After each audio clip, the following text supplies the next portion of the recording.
ये तस्वीरें उस वक्त की हैं जब चीन ने म्यांमार को एक पुरानी पनडुब्बी सौंपी। डीजल इलेक्ट्रिक ये पनडुब्बी म्यांमार को देकर चीन म्यांमार पर अपनी पकड़ मजबूत करना चाहता है। ये उस वक्त हुआ है जब भारत के विदेश सचिव हर्ष श्रिंगला 2 दिन की म्यांमार यात्रा करके आए। श्रिंगला 22 और 23 दिसंबर को म्यांमार की यात्रा पर गए थे। उनके भारत लौटने के ठीक एक दिन बाद चीन ने ये पनडुब्बी म्यांमार को सौंपी। इस समारोह में म्यांमार की मिलिट्री जुंटा के प्रमुख जनरल मिन आंग भी मौजूद थे। चीन लगातार भारत के पड़ोसियों को अपनी ओर खींचने की कोशिश कर रहा है। म्यांमार को पनडुब्बी देना उसका ही एक कदम माना जा रहा है। इससे पहले पिछले साल भारत भी म्यांमार को रूस की बनी एक पुरानी पनडुब्बी INS सिंधुवीर दे चुका है। भारत और चीन इंडियन ओशियन रीजन में अपना दबदबा चाहते हैं। इस क्षेत्र में आने वाले देशों पर दोनों सामरिक पकड़ रखना चाहते हैं ताकि न केवल व्यापार के क्षेत्र में बल्कि युद्ध की स्थिति में भी वो उनके काम आ सकें। दरअसल ये चीन की ये सारी कवायद उसी कुख्यात स्ट्रिंग ऑफ पर्ल्स रणनीति का हिस्सा है जिसका इस्तेमाल उसने भारत को समुद्री तौर पर घेरने के लिए किया था। 2000 के दशक में शुरू की गई इस रणनीति के जरिए चीन ने भारत के सारे पड़ोसियों जैसे बांग्लादेश, म्यांमार, श्रीलंका, मालदीव और पाकिस्तान में अपने नौसैनिक अड्डे बनाने शुरू किए। जाहिर है वहां की नौसेना को मजबूत करने और वहां के नौसैनिक अड्डों को बेहतर बनाने के नाम पर। इस समय चीन की मजबूत मौजूदगी पाकिस्तान के ग्वादार बेस पर है, जहां से वो पूरे अरब सागर और हिंद महासागर पर नजर रख सकता है। श्रीलंका के हम्बनटोटा बंदरगाह पर एक तरह से चीन का कब्जा है और वो भारत से कुछ समुद्री मील दूर ही है।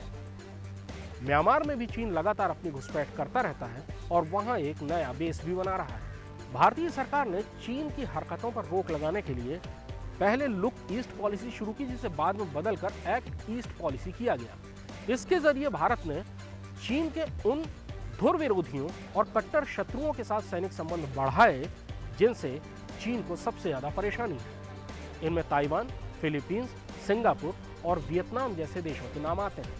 इन देशों के साथ भारत सैनिक संबंध लगातार मजबूत कर रहा है। यहाँ पर चीन और भारत की कूटनीति दोनों की अग्नि परीक्षा होने वाली है।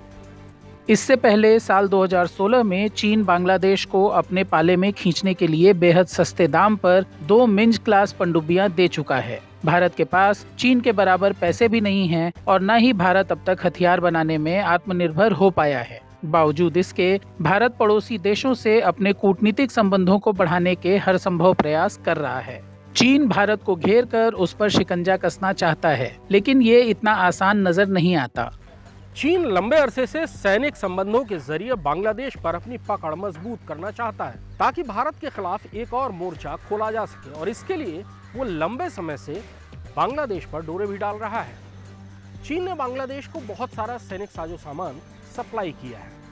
चीन ने बांग्लादेश को 2016-17 में अपनी 2 पुरानी सबमरीन बेच दी थी और उनकी मरम्मत के नाम पर भी मोटा पैसा वसूल किया था। 2017 में ही चीन ने बांग्लादेश के पहले नौसैनिक बेस बनाने का ठेका लिया। ये कॉन्ट्रैक्ट मिला पीपल्स लिबरेशन आर्मी यानी चीन की सेना की ही एक कंपनी PTI को। PTI ने वहां काम शुरू किया, लेकिन काम की रफ्तार कम रही।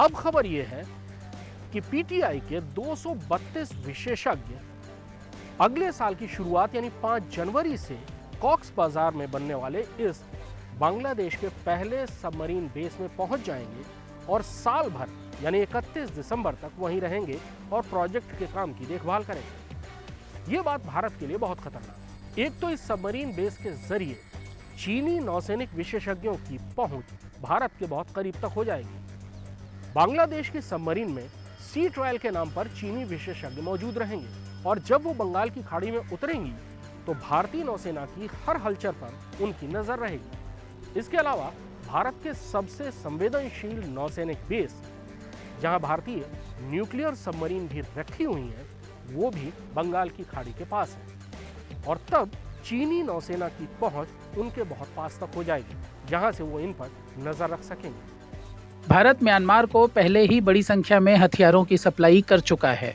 बांग्लादेश को चीन ने जो पनडुब्बियों की सप्लाई की थी वो बेहद ही खराब हालत में है और बांग्लादेश को भी चीन की चालाकी का पता लग गया है, जबकि भारत ने जो पनडुब्बी म्यांमार को दी थी वो बेहद कारगर साबित हुई है।